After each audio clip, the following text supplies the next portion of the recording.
One of my favorite poems by Judy Chicago ends with the words, "And then everywhere will be called Eden once again." I know, I got it. Having just read the story of creation, we might wish for Eden, a world where chaos has been tamed and where everything is orderly.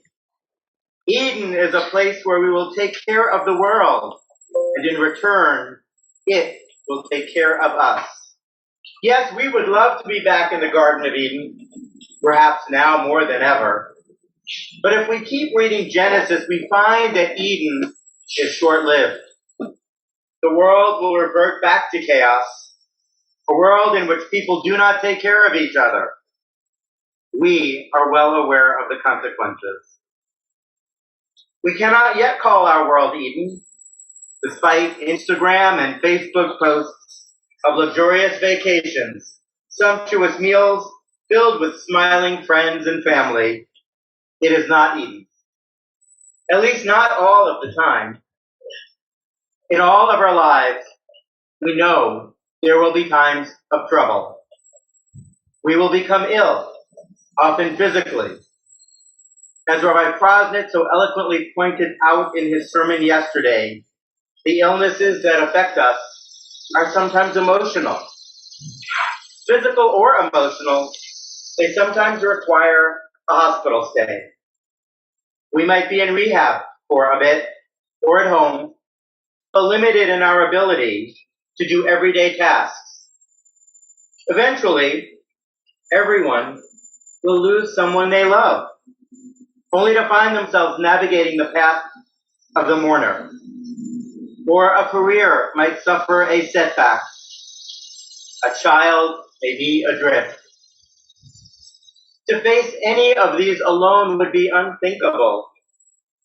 If we have family close by, they are often the ones to come to our rescue. Our dearest friends will be the ones to lend a hand.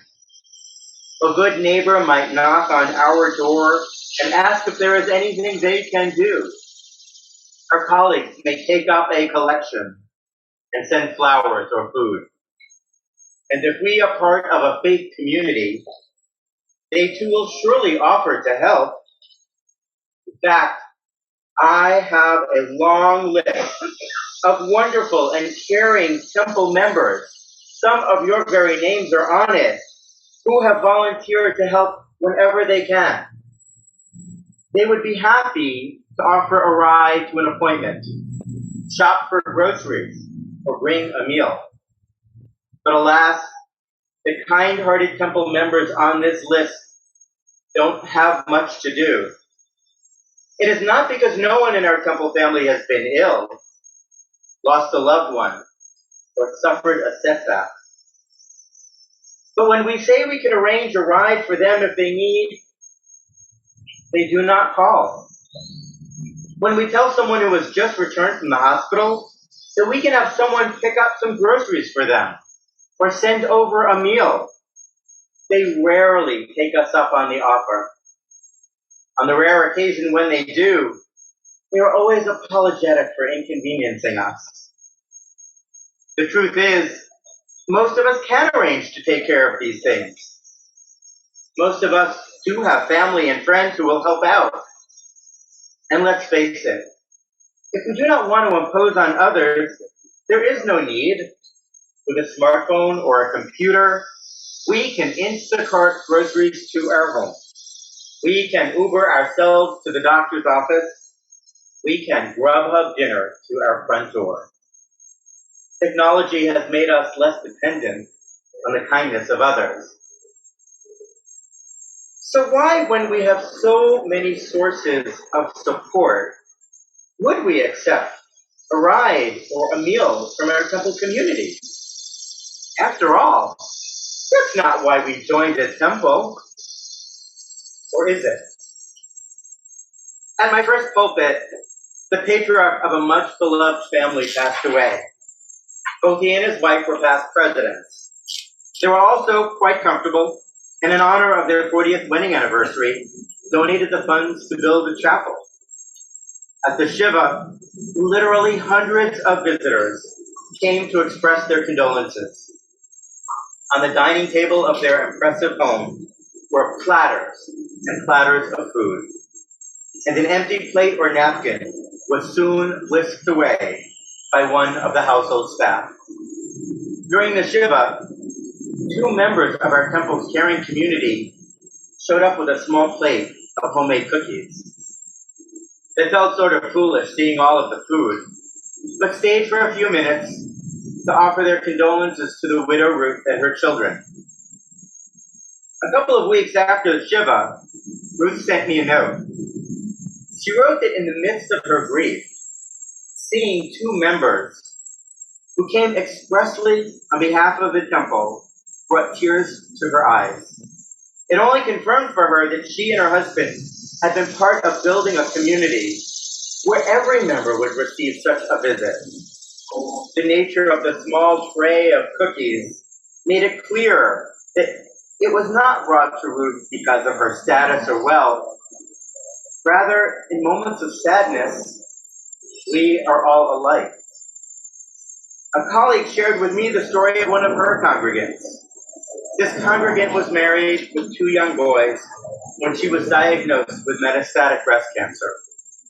The prognosis suggested she would only live for another year or so.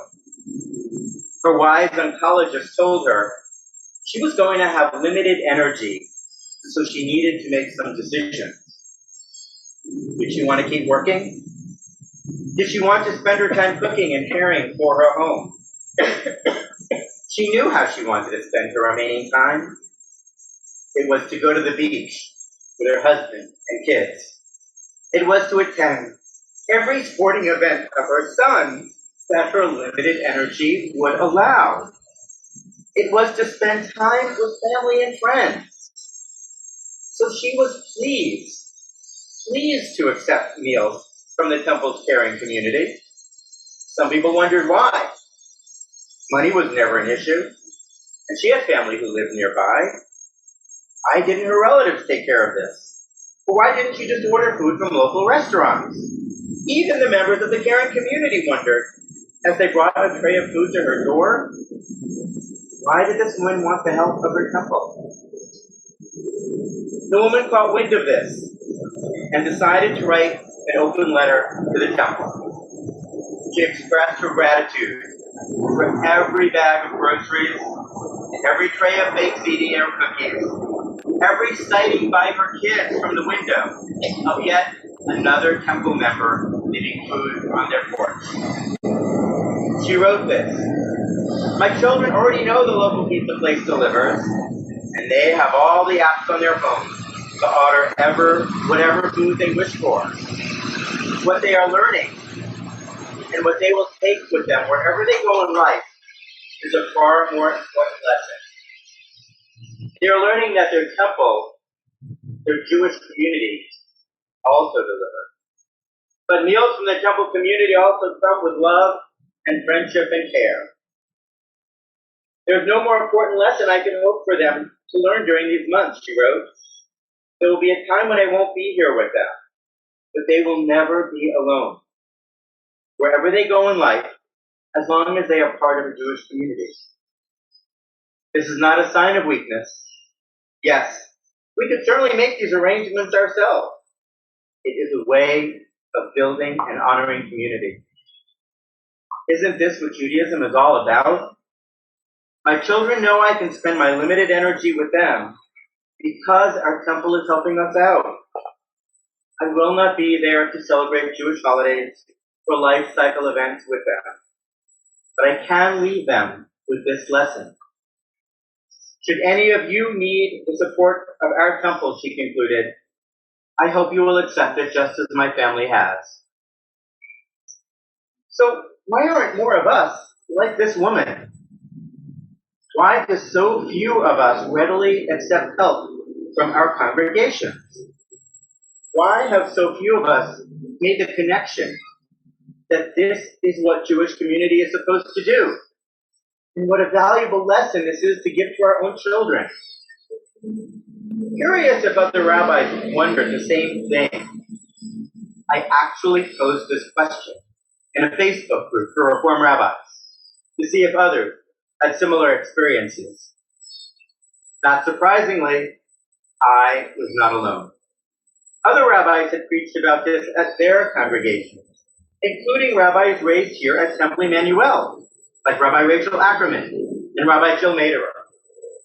Rabbi Maderer said, "We are often afraid of appearing vulnerable."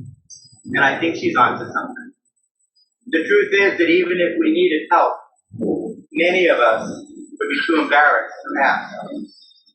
We would never want anyone to think our family did not care for us at a time of need, or that we didn't have good friends to help out, or that a home-cooked meal might relieve some of the pressure on an already too harried household. Like Becky J., our rabbinic intern, I too sought out the expertise of Brene Brown. Brown, the well-known sociologist and author, writes extensively about vulnerability.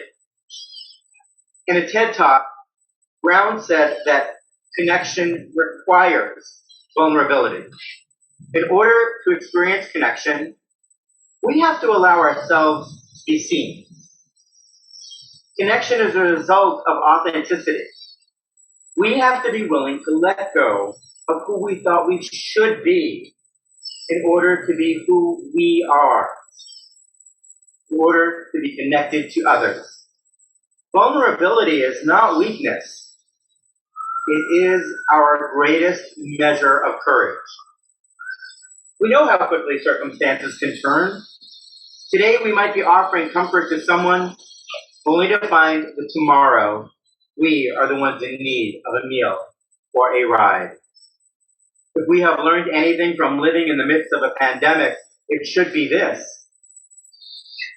In Brown's book, The Gift of Imperfection, she writes, "One of the greatest barriers to connection is the cultural importance we place on going it alone.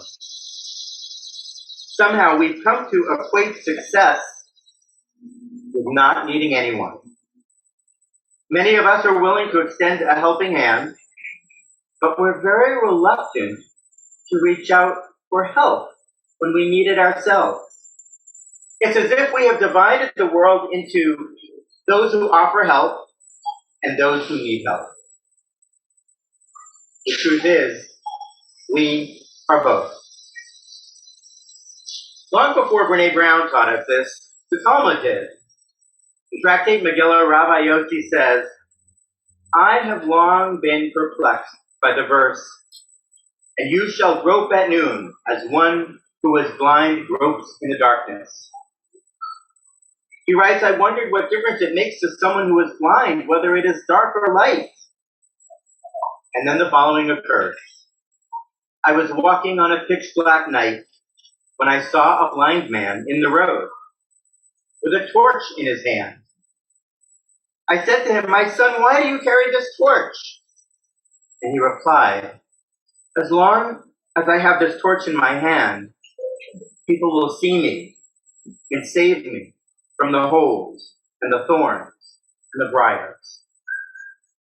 This blind man knew that in order to be seen by others, in order to receive help, he needed to make himself seen by others.